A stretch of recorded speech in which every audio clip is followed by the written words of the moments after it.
From time to time, as a newspaper carrier, we will throw a paper while people are standing outside and they'll like flinch, react like we're throwing something like dangerous at them.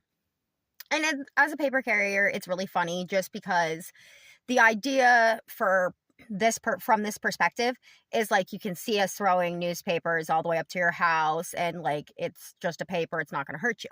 However, from the other side of this perspective, right? If you've ever had something thrown at you and you're not aware that it's coming at you, you flinch, right?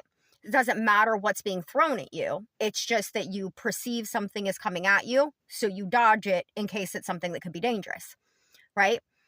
And just because people are outside and talking or gardening or doing these things doesn't mean that they're perceiving exactly what I'm doing. Sure, they're going to see me driving down the street, but and maybe even tossing something, that doesn't mean it registers in their brain that I'm tossing newspapers.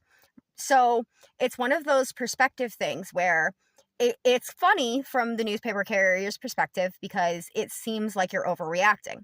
However, from having awareness of what it's like to have even a newspaper thrown at me when I'm not expecting it and having that same type of reaction, realizing it's not about the paper. It's about you're distracted and not paying attention enough to know that that paper's coming. And then when you sense that something's being thrown at you, you react because you're not aware of what it is. So this is why I try to explain to people so much that our perception is super important because it gives us insight on other people, right?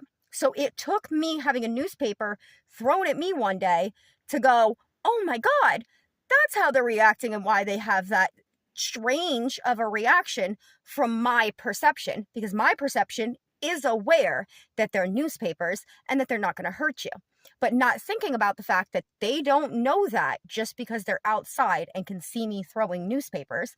They might not be paying attention and calculate those things because they're busy doing their own life.